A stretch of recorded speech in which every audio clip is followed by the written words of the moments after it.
चलिए आज का क्लास हम लोग शुरू करते हैं। हम लोग पढ़ रहे थे क्लास 10th लेसन 1 पार्ट 4 प्रकाश का परावर्तन। आज के क्लास में हम लोग जानेंगे कि अवतल दर्पण में प्रतिबिंब कितने तरह से बनाया जा सकता है। यह हमारा हुआ अवतल दर्पण। इसमें हम कितनी तरह से प्रतिबिंब बनता है या बना सकते हैं। यह था ध्रुव, यह था फोकस, यह था वक्रता केंद्र और इधर जो होता है वह इन्फिनाइट होता है, अनंत। अब इस पर जो है हमारा वस्तु है वह 6 भागों में बटेगा। कैसे? जब वस्तु अनंत पर होगा, जब कोई वस्तु अनंत पे हो, जब कोई वस्तु वक्रता केंद्र पर हो और जब कोई वस्तु फोकस पे हो। ये 3 कंडीशन। और 3 कंडीशन क्या होगा? तो जब वस्तु अनंत और वक्रता केंद्र के बीच हो, जब वस्तु केंद्र और फोकस के बीच हो और जब वस्तु फोकस और ध्रुव के बीच हो। यानी पहला कंडीशन कहेगा कि वस्तु अनंत पर स्थित है। दूसरा कंडीशन कहेगा कि जब वस्तु अनंत और वक्रता केंद्र पर स्थित हो। तीसरा कंडीशन कहेगा कि जब वस्तु के वक्रता केंद्र पर स्थित हो। चौथा कहेगा कि जब वस्तु वक्रता केंद्र और फोकस के बीच स्थित हो। पांचवा कहेगा कि जब वस्तु फोकस पर स्थित हो और छठा कहेगा कि जब फोकस और ध्रुव के बीच कोई वस्तु स्थित हो। आइए हम लोग पारा-पारी से ये कंडीशन 6 कंडीशन को जानते हैं। पहला कंडीशन, जब वस्तु दर्पण से अनंत दूरी पर हो। अनंत दूरी कहने का मतलब है कि यहाँ पर जो हमारा AV है वह अनंत दूरी पे है। तो यहाँ A से कोई भी प्रकाश की किरण जाएगी और दर्पण से टकराने के बाद वह मुख्य फोकस होकर गुजरती है। B बिंदु से भी अगर कोई प्रकाश की किरण जाएगी तो वह दर्पण से टकराने के बाद फोकस से होकर गुजरेगी। क्यों?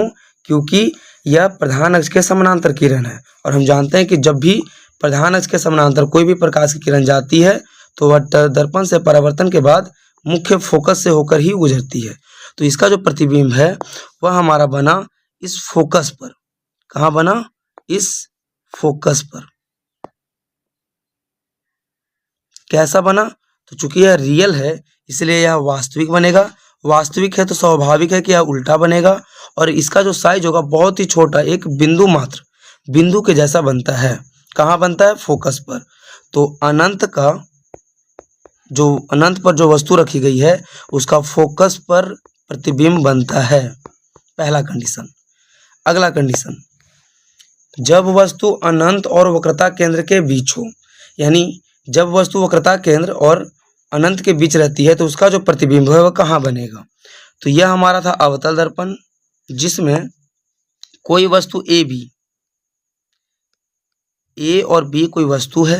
यहाँ से इसकी प्रकाश की किरण प्रधान अक्ष के समानांतर जाती है तो टकराने के बाद यह मुख्य फोकस से होकर के गुजरेगी और जब कोई उसी वस्तु से प्रकाश की किरण अगर वक्रता केंद्र से हम गुजारते हैं तो वह उसी माध्यम में लौट जाती है। जिस माध्यम में जाएगी उसी माध्यम में वह लौट जाती है। इन दोनों का जो मिलान बिंदु है वह देखिए इस बिंदु पर है। इस बिंदु से मिलने का मतलब हुआ कि इसका जो प्रतिबिंब बनेगा वो यहाँ बनेगा। प्रतिबिंब हमेशा उल्टा बनेगा, B' और A'। तो इसका जो हम बोल सकते हैं कि जब वस्तु अनंत और वक्रता केंद्र पर हो तो इसका प्रतिबिंब वक्रता केंद्र और फोकस के बीच बनता है। वक्रता केंद्र और फोकस के बीच बनता है।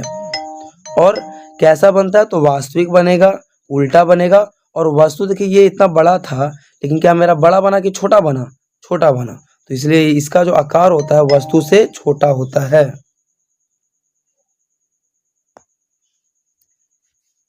अगला, जब वस्तु वक्रता केंद्र पर स्थित हो तब कैसा बनेगा? यानी जब कोई वस्तु अगर वक्रता केंद्र पर स्थित होगा, A और B कोई वस्तु वक्रता केंद्र पर स्थित हो तब इसका जो प्रतिबिंब है कैसा बनेगा? चलिए जानते हैं।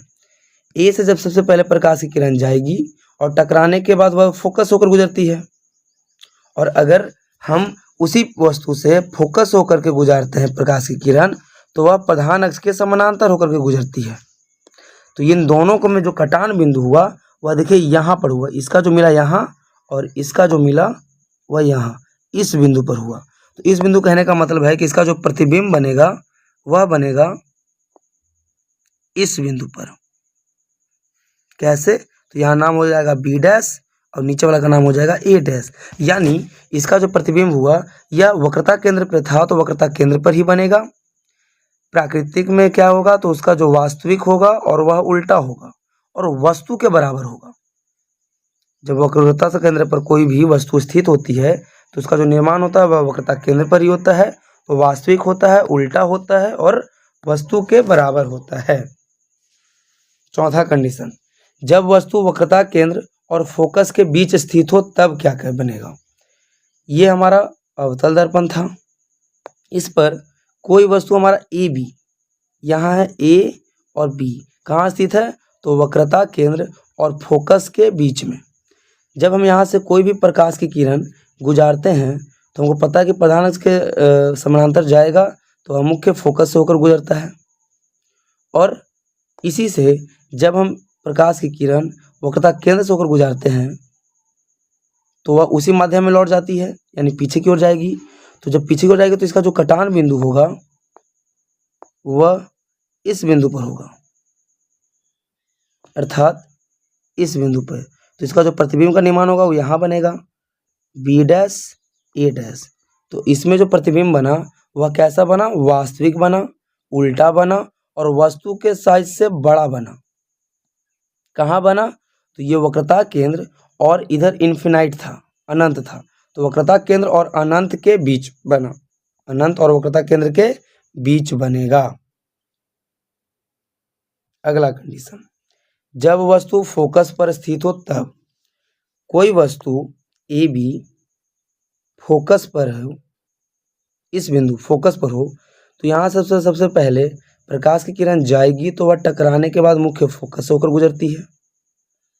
उसके बाद इसे हम फिर से अगर हम यहाँ से गुजारते हैं वक्रता केंद्र पर ही तो उसी माध्यम में ही लौट जाएगी, जिस माध्यम से जा रही है उसी माध्यम से क्या हो जाएगी? लौट जाएगी। तो इसका जो लाइन है वह इधर से ऐसे जा रहा है और जो इसका जो लाइन है वो इधर से ऐसे जा रहा है। तो क्या आपस में किसी बिंदु पर कट रहा है? नहीं कट रहा है। जब आपस में किसी बिंदु पर ना कटे तो उसका जो प्रतिबिंब है वह अनंत पर बनता है। कहाँ बनता है? अनंत पर। कैसा बनेगा? तो वास्तविक, उल्टा, और जब अनंत पे बनने का मतलब है कि वस्तु से साइज से कभी मिलवे नहीं करेगा, यानी बहुत ही बड़ा बनता है, बहुत बड़ा। आइए अब छठा कंडीशन जानते हैं, जब वस्तु फोकस और ध्रुव के बीच हो तब। तो वस्तु प्रतिबिंब, देखिए यहाँ पर फोकस यहाँ है, हमारा ध्रुव यहाँ है और इसके बीच कोई वस्तु ए और बी है, ए और बी है। तो यहाँ से सबसे पहले एक प्रकाश की किरण जाएगी तो यह ध्रुव तक जाएगी और ध्रुव से ही जिस माध्यम से जाएगी उसी माध्यम से आ जाएगी। जो हम लोग परावर्तन का नियम पढ़े थे उसके माध्यम से ही प्रकाश की किरण जाती है। और एक किरण वक्रता केंद्र से जाती है तो वह जाने के बाद जिस माध्यम में जाएगी उसी माध्यम में लौट जाएगी। लेकिन ये दोनों ऐसे इधर बिंदु कभी नहीं मिलान होता है, इसलिए हम इसका काल्पनिक लेते हैं, मतलब आगे की ओर हम ले सकते हैं ऐसे, और इस किरण से हम काल्पनिक के तौर पे यहाँ लेंगे ऐसे।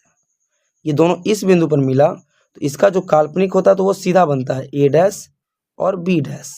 इसका जो प्रतिबिंब निर्माण हुआ वो यहाँ हुआ। ये वस्तु के साइज से छोटा हुआ या बड़ा हुआ? तो बड़ा हुआ।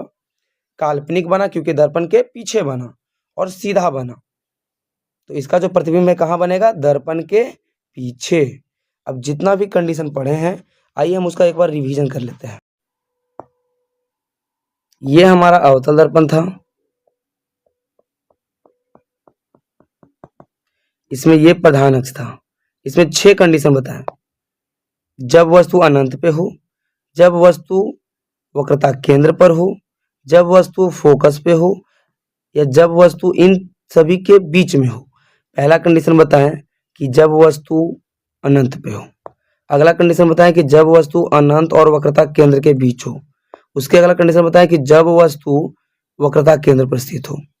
उसके बाद बताएं कि जब वस्तु वक्रता केंद्र और फोकस के बीच स्थित हो, जब वस्तु फोकस पर स्थित हो और जब वस्तु फोकस और ध्रुव के बीच स्थित हो तो कहाँ बना। जब वस्तु अनंत पर था तो इसका जो निर्माण था वह फोकस पर हुआ।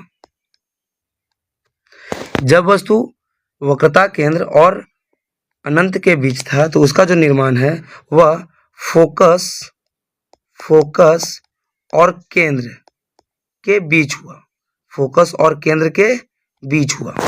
अगला कंडीशन बता कि जब वस्तु वक्रता केंद्र पे था तो उसका जो प्रतिबिंब बना वह केंद्र पर ही बना। जब वस्तु वक्रता केंद्र और फोकस के बीच था तो उसकी जो प्रतिबिंब का निर्माण हुई वह केंद्र और अनंत के बीच हुई। और जब वस्तु फोकस पे था तो उसका जो निर्माण है वह अनंत पर हुआ, अनंत पर। और जब वस्तु फोकस और ध्रुव के बीच था तो उसका निर्माण दर्पण के पीछे हुआ, दर्पण के पीछे। इसमें यहां से लेकर के ये कंडीशन सभी के सभी वास्तविक और उल्टे थे। और जो लास्ट कंडीशन था दर्पण के पीछे वाला वह हमारा काल्पनिक और सीधा था, काल्पनिक और सीधा। अच्छा, यहाँ तक तो ठीक है। इसके बाद हम बताए थे, देखिए इसमें एक ट्रिक अपना सकते हैं कि जैसे जैसे वस्तु आगे जा रहा था वैसे वैसे प्रतिबिंब पीछे बनता है। जैसे जब कोई वस्तु अनंत पे था तो सबसे पहले उसका फोकस पे बना, कहाँ बना, फोकस। लेकिन जब वस्तु यहाँ पहुंचा बीचवा यानी अनंत और वक्रता केंद्र के बीच तो इसका जो निर्माण हुआ फोकस और वक्रता केंद्र के बीच में बना, बीच में बन गया। उसके बाद जब वस्तु केंद्र पे था तो जाहिर सी बात है वह केंद्र पे बनेगा।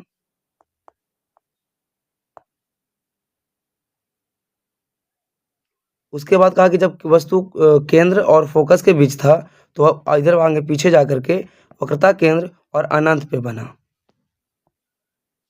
और जब वस्तु फोकस पे था तो उसका निर्माण किस पे हुआ, अनंत पे। यानी वस्तु जैसे जैसे आगे जाएगी वैसे वैसे प्रतिबिंब उसका पीछे जा रहा था। बस लास्ट कंडीशन का ही दर्पण का पीछे बना था। चलिए नेक्स्ट, अगला टॉपिक, दर्पण की पहचान। बिना स्पर्श किए हम कैसे कर सकते हैं दर्पण की पहचान, आइए जानते हैं। तो यदि दर्पण के सामने किसी वस्तु को रखा जाता है और उस वस्तु का प्रतिबिंब काल्पनिक, सीधा और वस्तु के आकार के बराबर बनता है तो वह दर्पण समतल होगा।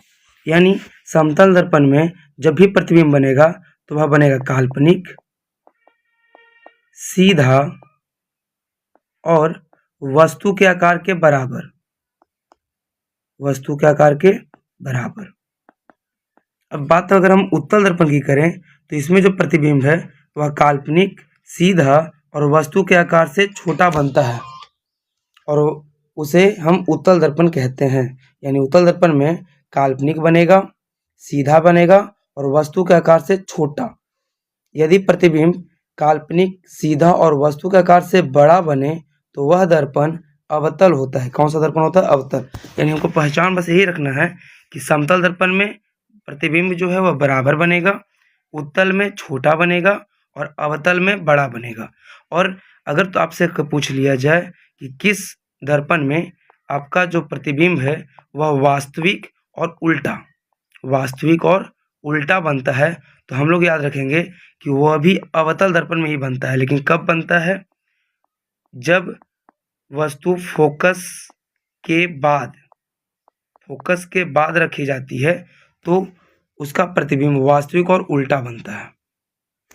इसका एक ट्रिक हम लोग याद कर सकते हैं कि उत्तल और अवतल।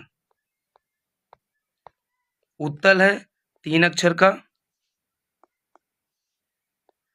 अवतल है 4 अक्षर का।